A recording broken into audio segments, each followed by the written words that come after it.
We have all ages, all professions, a lot of Edison students, a lot of former Edison students, faculty members.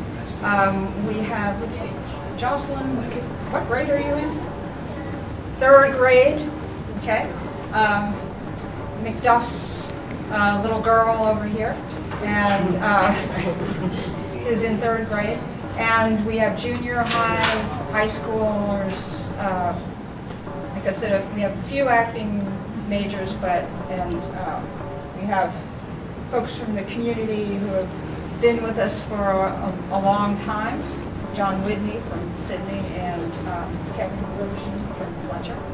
And it's been a wonderful experience for everybody to be together and to become a group and enjoy each other's company and diversity. Knock, knock, knock. Who's there? Who's there in the other devil's name? Faith. Here's an equivocator who could swear both scales against either scale, who committed treason for God's sake, yet could not equivocate his way to heaven. Come on in, equivocator. And what they do is wonderful. It's wonderful. And it's uplifting and it's exciting. And that's one of the reasons that you should come and see this. Because these folks are putting themselves on the line for you. And it's exciting. They love it. Come on, what face for these? Where's your husband? I open a place so it's sanctified where Mace can find him. Hey, it's Ryder! No, stay here, villain! Young pride treachery!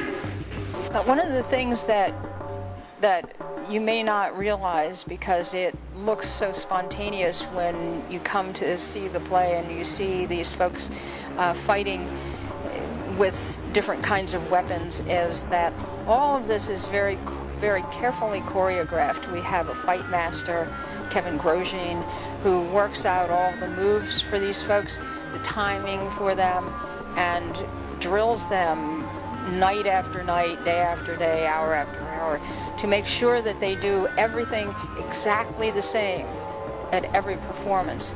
This is what keeps us safe, keeps the audience safe. Therefore, what looks very spontaneous and dangerous really is very planned out.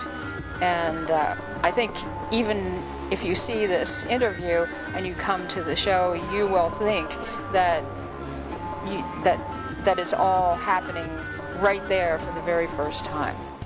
I also write all of the music for the play, and we did that because we wanted to create even more of a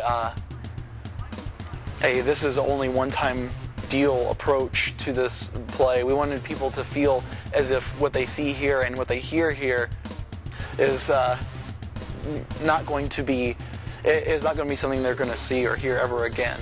And so we went ahead and Anne asked me to go ahead and write the music for it. So I wrote it with an industrial type of feel to it. And when it comes to the music, I at first tried to listen to bands such as Nine Inch Nails and Deftones and several others like that, like Dennis and Mars and several other types of bands, just trying to get more of an idea of how just industrial music and that type of thing. And I ended up not using anything that I heard at all. I listened to them kind of ideas for drum beats and everything, and even though it kind of gave me a little bit of a direction, it never really inspired me.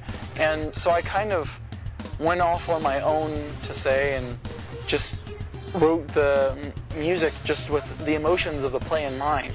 And the main and really only inspiration that I used for the music is that I took the simple lines of music and simple sounds and notes and the complex emotions that they give people. When you hear things or even read things about a drum, just a regular bass drum, you know what that is, and it causes a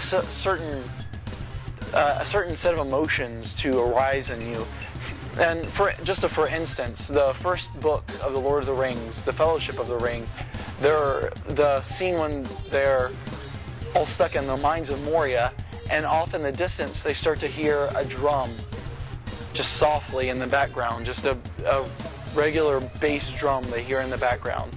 We can't actually hear that music, but in our mind we know what it is, and because of what it is, it gives us these complex emotions of fear and suspense that, you know, something that's complex and full of all different types of things just wouldn't be able to give us.